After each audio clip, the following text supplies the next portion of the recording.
दोस्तों, गौतम बुद्ध की शिक्षा हर किसी के जीवन को नई दिशा दे सकती है। अगर आप भी इसे मानते हैं तो कमेंट्स में नमो बुद्धाय लिखना मत भूलिए। एक समय की बात है, नगर में एक व्यापारी रहता था। अपने और अपने परिवार के भरण पोषण के लिए वह नमक का व्यापार करता था। उसके परिवार में पत्नी और 2 पुत्र थे। व्यापारी के दोनों पुत्रों का स्वभाव बिल्कुल अलग था। जहां एक और बड़ा पुत्र बहुत ही संकोची और शर्मीले स्वभाव का था, उसे किसी से बात करने में भी शर्माती थी। वही उसका छोटा पुत्र बहिर्मुखी स्वभाव वाला व्यक्ति था। वह किसी से भी अपनी बात कहने में कभी संकोच नहीं रखता था। लोग अक्सर बड़े पुत्र को भोला और बेवकूफ समझते थे। कई बार लोग उसके भोलेपन का फायदा भी उठा लेते थे और वह पलटकर कभी किसी को कुछ नहीं कहता था। व्यापारी अपने पुत्र के इस स्वभाव के कारण बहुत अधिक नाराज होता था। बातचीत न कर पाने और शर्मीले स्वभाव के कारण व्यापारी ने कई बार अपने पुत्र की पिटाई भी कर दी थी। हालांकि इस वजह से उसके पुत्र का स्वभाव सुधरने के बजाय और भी खराब हो गया। बचपन से ही बड़ा पुत्र बेहद परेशान रहने लगा था। उसके अंदर आत्मविश्वास की कमी हो गई थी। परीक्षा में वह आते हुए प्रश्नों के उत्तर भी अपने डर के कारण नहीं लिख पाता था। इस कारण उसकी शिक्षा भी ठीक ढंग से नहीं हो पाई। बड़ा पुत्र जब युवावस्था को प्राप्त हुआ, तब व्यापारी ने उसे अपने साथ व्यापार में हाथ बटा को कहा। अपने पिता से डर के कारण वह व्यापार करने को तैयार हो गया, किंतु वह कई बार ऐसी गलतियां कर देता था जिससे व्यापारी बहुत अधिक नाराज हो जाता था। एक दिन व्यापारी किसी दूसरे काम के कारण शहर गया हुआ था। उस समय उसकी दुकान पर बड़ा पुत्र बैठा हुआ था। तभी कुछ लोग आए और उन्होंने बड़े पुत्र से कहा कि हमें तुम्हारे पिता ने भेजा है। उनका यह संदेश है कि इस समय दुकान में नमक की जितनी बोरियां रखी हुई हैं, वह सब हमें दे दो। उन्होंने नमक की सभी बोरियों को शहर मंगवाया है। व्यापारी का पुत्र उनसे प्रश्न पूछने की हिम्मत जुटा ही रहा था कि वे दोनों आदमी दुकान के अंदर घुस गए और दुकान में जितनी भी नमक की बोरियां रखी थीं, सबको तांगे में रखा और लेकर चले गए। व्यापारी के पुत्र ने उन्हें रोकने का प्रयास किया, किंतु संकोच और शर्मीलेपन के कारण वह उन्हें कुछ कह नहीं पाया। उसने मन ही मन सोचा कि यदि मैं इन्हें नमक ले जाने से रोकूं तो पिताजी मुझ पर नाराज होंगे। कुछ समय बाद जब व्यापारी शहर से वापस आया तो खाली दुकान देखकर उसने अपने पुत्र से प्रश्न किया कि नमक की बोरियां कहां गई? यह दुकान इतना खाली खाली क्यों है? तब बड़े पुत्र ने धीमे स्वर में कहा कि कुछ लोग दुकान पर आए थे और उन्होंने मुझसे कहा कि आपने नमक की बोरियों को शहर मंगवाया है और दुकान में से सारी बोरियों को निकाल कर लेकर चले गए। व्यापारी ने अपना सिर पीट लिया। उसने अपने पुत्र को दुकान से धक्का देते हुए कहा कि तू मूर्ख का मूर्ख ही रह जाएगा। वे लोग तुझे बेवकूफ बनाकर सारा सामान ले गए। तुमने मेरा बहुत भारी नुकसान करवा दिया। यहां से दूर भाग जाओ और घर वापस मत आना। यदि तुम वापस आए तो मैं तुम्हें पीट पीट कर सीधा कर दूंगा। व्यापारी का बड़ा पुत्र इस बात से बेहद दुखी हुआ। एक बार फिर उसके शर्मीले स्वभाव के कारण उसके पिता उससे और अधिक नाराज हो गए। साथ ही व्यापार में भी इतना नुकसान हो गया। उस समय नगर के सभी लोग व्यापारी के पुत्र पर हंस रहे थे और उसका मजाक बना रहे थे। उसे बहुत अधिक शर्मिंदगी महसूस हो रही थी। यही वह समय था जब उसने सोच लिया कि अब उसके जीवन में कुछ भी ठीक नहीं हो सकता है। वह सदैव मूर्ख का मूर्ख ही रह जाएगा और इस समाज में रह रहे लोगों के साथ कदम से कदम मिलाकर कभी नहीं चल पाएगा। व्यापारी का पुत्र नगर से बाहर आ गया और एक नदी के किनारे बैठकर खूब रोया। गहरे पानी को देखकर उसके मन में विचार आया कि अब उसके जीवित रहने का कोई फायदा नहीं है। उसने सोच लिया कि आज वह इस नदी में डूबकर अपने आप को समाप्त कर लेगा। असफल जीवन जीने से अच्छा है कि वह स्वयं को समाप्त कर ले। उसने जैसे ही नदी में छलांग लगाई, एक बौद्ध भिक्षु ने उसे बचा लिया और नदी से बाहर निकाल कर ले आए।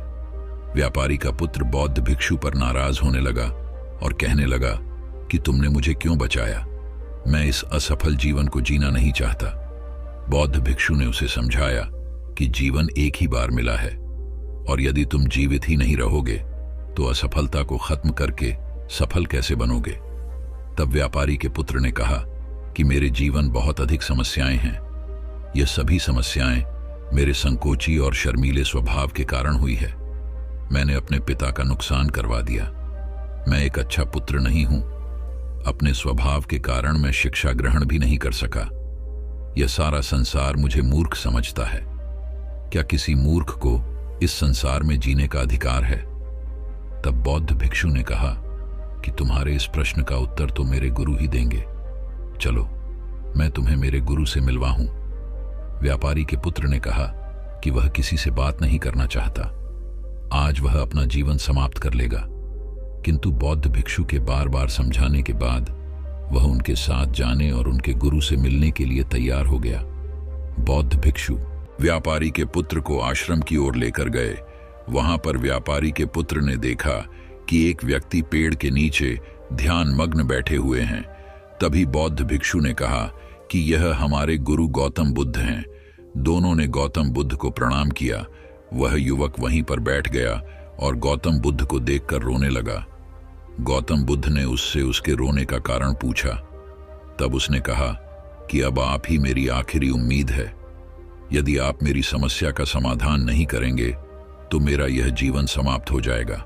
गौतम बुद्ध ने व्यापारी के पुत्र से उसकी समस्या के बारे में पूछा। तब उसने बताया कि किस प्रकार वह बच से ही शर्मीले और अंतर्मुखी स्वभाव का है। इस कारण लोग उसी से मूर्ख समझ लेते हैं और उसके पिता भी उससे प्रेम नहीं करते। तब गौतम बुद्ध ने युवक को शांत कराते हुए कहा कि मेरे पास तुम्हारी समस्या का समाधान है। तुम्हारा जीवन बहुत ही आसान हो सकता है। तब युवक ने कहा कि क्या सचमुच ऐसा हो सकता है? आप बहुत ही महान व्यक्तित्व प्रतीत होते हैं। आपके तो कई शिष्य हैं। हे गुरुदेव, मैं भी आपका शिष्य बनना चाहता हूं। क्या आप मुझे अपने शिष्य के रूप में स्वीकार करेंगे? गौतम बुद्ध ने कहा कि हां, अवश्य। युवक ने कहा कि ठीक है गुरुदेव, अब मुझे वह उपाय बताइए जिससे कि मेरा जीवन बदल जाए। गौतम बुद्ध बोले, किंतु उससे पहले तुम्हें मेरे कुछ महत्वपूर्ण कार्य करने होंगे। यदि तुम मेरा यह कार्य करो तब मैं तुम्हें कुछ ऐसे उपाय बताऊंगा जिनके कारण तुम्हारे जीवन में सब कुछ ठीक हो जाएगा और तुम्हारे पिता भी तुमसे प्रसन्न रहेंगे। गौतम बुद्ध ने उस युवक को कहा कि आज से 3 दिन बाद मैं तुम्हें ऐसे उपाय बताऊंगा जिससे तुम्हारा जीवन बदल जाएगा। किंतु 3 दिनों तक तुम्हें मेरे सभी कार्य करने होंगे। मैं जैसा जैसा कहूंगा, यदि तुम वह कार्य को करने में सफल रहे तो तीसरे दिन के बाद तुम्हारा जीवन बदल जाएगा। तुम्हारा पहला दिन कल से शुरू होगा। अभी जाओ और आश्रम में ही आराम करो। अगले दिन व्यापारी का पुत्र गौतम बुद्ध के पास पहुंचा और कहा कि हे गुरुदेव, मुझे पहले दिन का कार्य बताइए। तब गौतम बुद्ध ने कहा कि आज तुम्हें 10 अजनबी व्यक्तियों से बातचीत करनी है और उनका हाल जानना है। इसका लेखा जोखा शाम तक लेकर आना। व्यापारी के पुत्र को बड़ा ही संकोच महसूस हुआ, किंतु उसने गौतम बुद्ध को हां कह दिया। वह निकल पड़ा। 10 अजनबी लोगों से बातचीत करने शुरू में उसे बहुत अधिक संकोच हुआ। कई लोग तो डांट कर भगा देते थे। उसके सामने अपना जीवन बदलने का यही एक उपाय था। आखिरकार कोशिश करते हुए उसने 10 अजनबी लोगों के नाम और उनके व्यापार का लेखा जोखा प्राप्त कर लिया। शाम को जब वह गौतम बुद्ध के पास पहुंचा तो प्रसन्नता के साथ उसने गौतम बुद्ध को बताया कि आज का कार्य उसने सही ढंग से पूरा कर लिया है। कुछ लोग तो उसके मित्र भी बन गए हैं। दूसरे फिर वह युवक गौतम बुद्ध के पास पहुंचा। तब गौतम बुद्ध ने कहा कि आज का कार्य है, तुम आश्रम में रह रहे 10 शिष्यों को संबोधित करते हुए उन्हें जल के उपयोग के विषय में पढ़ाओ। गौतम बुद्ध की बात सुनकर व्यापारी का पुत्र हक्का बक्का रह गया। उसने कहा कि आप मुझसे किस प्रकार का कार्य करवा रहे हैं? मैं अपनी शिक्षा ठीक से पूरी नहीं कर पाया हूं। मैं यह कार्य नहीं कर पाऊंगा। तब गौतम बुद्ध ने कहा कि ठीक है, तब मैं तुम्हें उपाय भी नहीं बताऊंगा। व्यापारी के पुत्र ने प्रार्थना करते हुए कहा कि आप जानते हैं मेरी शिक्षा अधूरी है, फिर मैं किस प्रकार बालकों को शिक्षा दे सकता हूं? गौतम बुद्ध ने मुस्कुराते हुए कहा कि यहां सिर्फ मैं जानता हूं कि तुम्हारी दिन शिक्षा अधूरी है, वे बालक नहीं जानते। तुम रोज अपने जीवन में जल का उपयोग करते हो। यही सब बातें जाकर उन बालकों को बतानी है। आखिरकार व्यापारी के पुत्र के पास कोई रास्ता नहीं बचा। हिम्मत जुटाकर वह उन बालकों के पास पहुंच गया। शुरू में तो उसके हाथ पैर कांप पर रहे थे, किंतु आखिरकार उसने जल की विशेषताओं के बारे में बताना प्रारंभ कर दिया। उसने बालकों को जल की 5 विशेषताएं बताई और जल्दी से वहां से भाग आया। गौतम बुद्ध के पास आकर उसने कहा कि बहुत अधिक डर लग रहा था, किंतु मैंने बालकों को जल की 5 विशेषताएं बता दी हैं। गौतम बुद्ध ने कहा कि जो एक बार फिर कोशिश करके आओ। व्यापारी का पुत्र ने एक बार फिर हिम्मत जुटाई और बालकों को जल के विषय में पढ़ाना शुरू किया। इस बार व्यापारी के पुत्र को बिल्कुल डर नहीं लग रहा था। पूरे आत्मविश्वास के साथ बालकों को शिक्षा दी। तब गौतम बुद्ध ने युवक की प्रशंसा करते हुए कहा कि तुम अवश्य ही साहसी हो। गौतम बुद्ध से शाबाशी सुनकर वह युवक बहुत अधिक प्रसन्न हुआ। युवक तीसरे दिन जब गौतम बुद्ध के पास आया तो गौतम बुद्ध ने उससे कहा कि आज का कार्य तुम्हें थोड़ा अजीब लग सकता है, किंतु आज तुम्हें अपने पिता से मिलने जाना है। गौतम बुद्ध की यह बात सुनकर वह युवक बहुत अधिक डर गया। उसने कहा कि नहीं नहीं, मैं अपने पिता के सामने नहीं जाऊंगा। गौतम बुद्ध ने कहा कि ठीक है, तब मैं तुम्हें उपाय भी नहीं बताऊंगा। आखिरकार उस युवक को गौतम बुद्ध की बात माननी पड़ी। गौतम बुद्ध ने उसे समझाया कि अपने पिता के पास जाकर उनसे क्षमा मांगना और कहना कि तुम्हें एक और अवसर दे ताकि तुम स्वयं को बुद्धिमान साबित कर सको। उसे युवक ने बड़ी हिम्मत के साथ अपने पिता का सामना किया और उनसे क्षमा मांगी। आखिरकार व्यापारी ने अपने पुत्र को क्षमा कर दिया और उसे दूसरा अवसर देने के लिए तैयार हो गए। व्यापारी का पुत्र गौतम बुद्ध के पास आया और उसने जब उपाय के बारे में जानना चाहा, तब गौतम बुद्ध ने कहा कि तुमने स्वयं ही अपना उपाय खोज लिया है। तुम किसी से बात नहीं कर पाते थे, शर्मीले थे, सब कुछ तुम्हारे मन में बैठा हुआ डर था। हम कितने आत्मविश्वास हैं, कितने शर्मीले हैं और हमारे अंदर कितना डर है, यह सिर्फ हमें पता होता है। बाहरी दुनिया में किसी को नहीं पता होता है।